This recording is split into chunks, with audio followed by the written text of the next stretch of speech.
Hi, welcome to the Children's Sermon.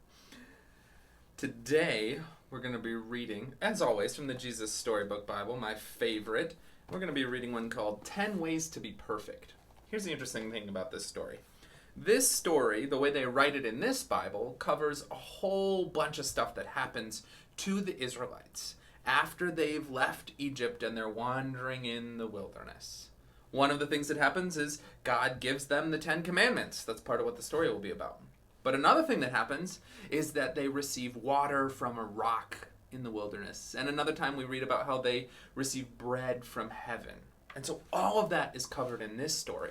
And the reason I picked it for this week is because in church on Sunday, we're going to be reading from the Big Bible the story of the Israelites complaining in the wilderness and then God sending them that bread from heaven. So we get a little bit of the story in church on Sunday, and we're going to get a whole synopsis of what happens to the Israelites in this 10 ways to be perfect. So why don't we get right to it, right? We'll read the story, and then I've got a little help from a friend with this week's children's sermon, and then we'll be back here to finish up. See ya in a second. Bye. 10 ways to be perfect. So there they all were. Grannies, granddads, babies, uncles, aunts, children, moms, and dads, out there in the middle of the desert. They had blisters from all the walking. They were hungry and thirsty and much, much too hot. "We don't like it," they said. "It stinks." And so did they, for that matter, because no one had taken a bath in weeks.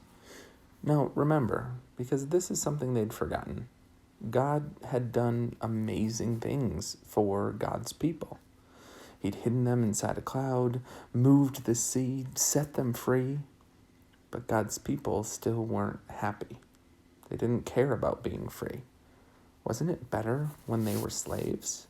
At least they had lots of nice food to eat.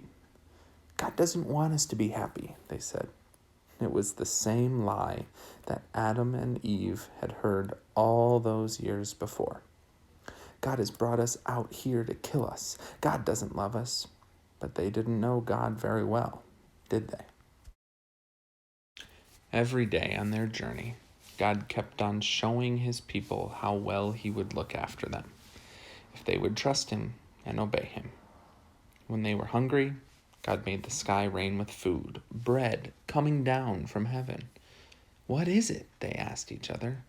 They didn't know, so they called it, "What is it?"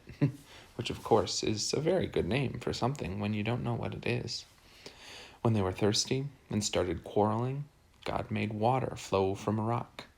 Moses called that place Quarreling, because that seemed like a good name too. And still, God's children didn't trust him or do what God said. They thought they could do a better job of looking after themselves and making themselves happy. But God knew there was no such thing as happiness without him. So God led them to a tall mountain. God wanted to talk to his people and show them what he was like. He wanted to help them know him better and tell them about the special land he was going to give them. "The whole earth belongs to me," God said. "But I have chosen you. You are my special family.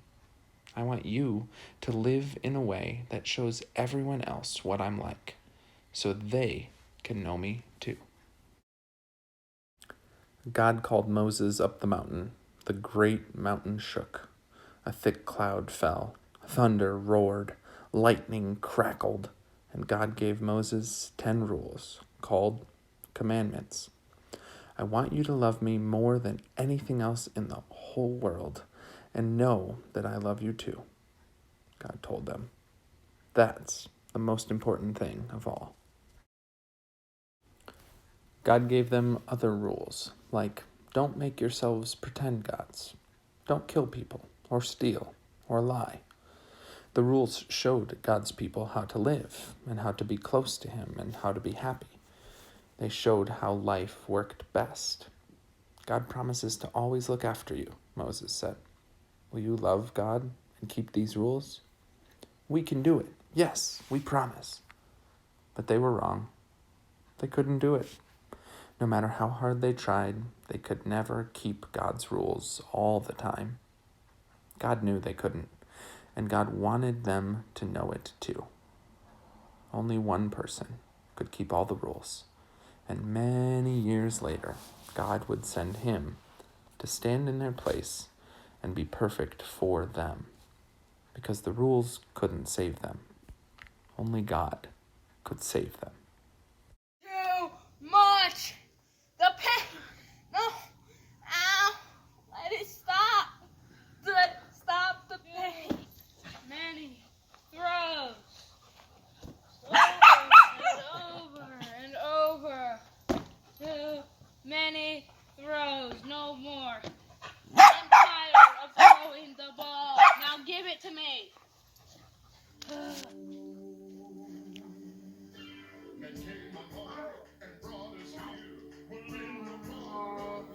No more. Too much. Too much Netflix. No more. The students at Cherry Creek High School will be learning online for 2 weeks. That after several seniors in cohort A tested positive for COVID. Those students were last at school on September 9th. Now all students in cohort A, my school's gonna get shut down. We're all gonna get shut down, and cohort B no, is it's not just impacted. no. The school says the breakout We is need indeed to do connected. something. Welcome back. A special thanks to Jason Jaster for his help with this week's children's sermons. Wasn't that funny? Jason did such a great job. We had all of these videos of him grumbling. And it's really funny because if you've ever met Jason, you know that he's not a really negative person. He probably doesn't grumble all that much at home. But he did for our children's sermon this week because the Israelites grumbled in the story, didn't they? That's how it started off. They were so upset by the difficult situation they were in that they were saying to each other, we should have just stayed in Egypt. This happens a lot, doesn't it? We can get so focused on the bad stuff that's going on that we lose sight of the good things that God is doing in our life. For the Israelites, they were focused on bad stuff, and really bad stuff was happening. They were hungry. They were in the wilderness, and they didn't know how long it was going to be like that. But they were so focused on that bad stuff that they forgot that God had already freed them from Egypt and led them out. And they continued to complain, and God sent them bread from heaven and water from a rock, and then 10 commandments so that they could have an identity as God's people. This happens to all of us, I think. We can get so focused on how difficult things are. Like right now, maybe school's not the way you want it to be. Maybe you wish you could see your friends more often or go to the movie theater. Although I think some are open now, right? But it's been hard these days with COVID-19, and we can grumble about that. Or we can try to remember the good things that God is still giving us, the ways that God is still watching over us and taking care of us. That's what God wants for us, is to focus on the ways that God is still present, because God is always listening to your troubles and finding ways to send help. Whether it's bread from heaven or water from a rock or just a conversation with a friend, God's there listening to help lead you through the difficult times, just like God did for the Israelites. So this week, right, we got to put our faith into practice. You know I love that. Your homework this week is to take a grumble and make it a gratitude. I want you to really think about something that you don't like right now, something that's frustrating you or making you angry or sad. And I want you to then try and see the ways that God might be doing something good through that moment. See the ways that God is still blessing you, even in a difficult situation. It doesn't mean that your grumble is a good thing. There's bad stuff that's happening all the time. When you lose a friendship or a loved one dies, that's never good. And yet, sometimes God can still find a way to bring you something good, even in the midst of that difficult situation. So, I'm talking a lot. That's a lot to go with it. Basically, the idea, right? Take a grumble and try and make it into a gratitude. Find or see the way that God is working, even in the most difficult situations. I'm Pastor Nate. This has been the children's sermon for this week. Thanks, everyone. See you next week. Bye-bye.